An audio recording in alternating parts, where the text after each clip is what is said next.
அன்பு தமிழ் நெஞ்சங்களுக்கு ஆஸ்ட்ரோ தமிழ் ராஜாவின் அன்பான வணக்கங்கள்.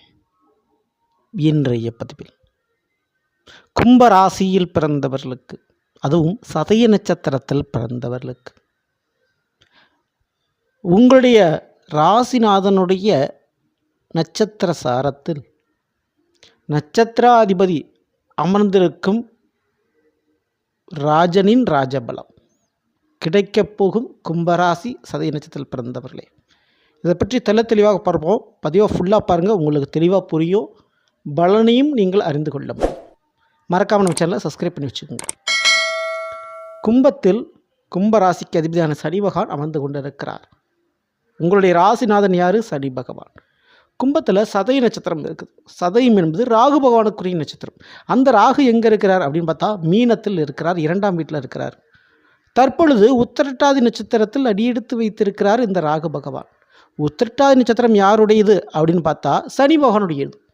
அப்போது ராசிநாதனுடைய நட்சத்திரத்தில் நட்சத்திராதிபதி வந்து அமர்கின்ற காரணத்தினால் நட்சத்திர பரிவர்த்தனை மூலமாக ராஜபலம் உங்களுக்கு கிடைக்கிறது. திருப்பு முனைகளும் மாற்றங்களும் எதிர்பாராத விதமாக உங்களுக்கு நடக்கப் போகிறது. அதுவும் சதய நட்சத்திரத்தில் பிறந்தவர்களுக்கு முதல்ல இந்த ராகு பகவான் 2லிருந்து உத்திரட்டாதியிலிருந்து பலனை கொடுக்குறார். அப்போ என்ன கொடுக்க போகிறார்? நீங்கள் வேண்டுபவை கொடுக்க போகிறார்.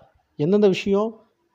இடம் மாற்றம், பொருளாதார மாற்றம், ஒரு பிஸ்னஸ் தொடங்குறது, வேலையில் ஒரு மாற்றத்தை ஏற்படுத்துறது, பூர்வீக சொத்து வர்றது, ஃபைனான்ஸ் டிபார்ட்மெண்ட்டு, பேங்க் சம்பந்தமான தொழில்துறைகள் மற்றும் வியாபாரம், போக்குவரத்து, டிரான்ஸ்போர்ட்டு, கொரியர் டிபார்ட்மெண்ட்டு மற்றும் தையல், கார்மெண்ட்ஸ் டிபார்ட்மெண்ட்டு, பியூட்டி பார்லர், அழகு நிலையங்கள், கத்திரிக்கோள் வைத்து வேலை செய்யக்கூடிய, ஆயுதம் தரித்து வேலை செய்யக்கூடிய அந்த தொழில் விஷயங்கள், மேலும்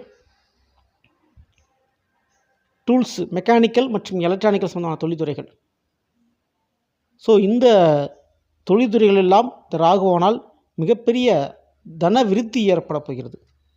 ஸோ தொழிலோ படிப்பு படிச்சுட்டிங்கன்னா அது தன விருத்தி நிச்சயமான முறையில் வந்து ராகு பகவான் மூலமாக. அசையா சொத்துக்கள் பாகப்பிரிவினை ஏற்பட வாய்ப்புண்டு. அது உங்களுடைய கைகளுக்கு வந்து சேரும். வேலையில் கொஞ்சம் பயணங்கள் அதிகரிக்கும். வேலைக்குண்டான மாற்றங்கள் ஏற்படும்.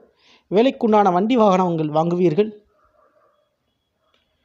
புதிய கம்ப்யூட்டர், செல்போன் மற்றும் இன்டர்நெட் சம்பந்தப்பட்ட தேவையான பொருட்களை வாங்கி குவிப்பீர்கள்.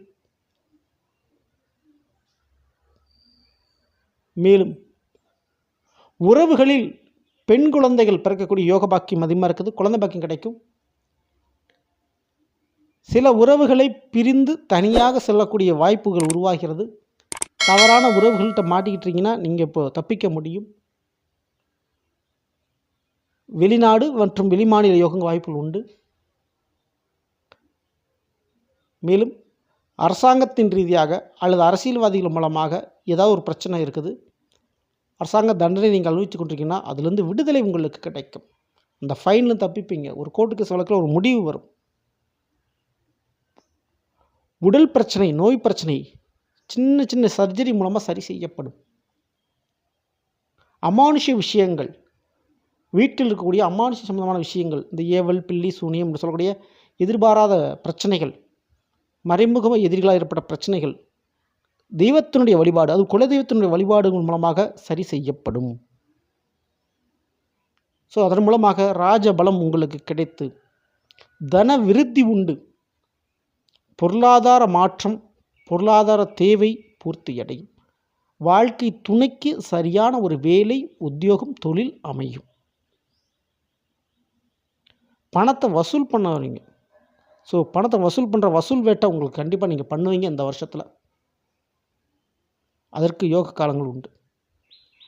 இந்த தருணத்தில் சனி பகவான் மற்றும் ராகு பகவான் 2ஐயுமே வழிபாடு செய்வது உங்களுக்கு மிகச்சிறந்த நல்லது.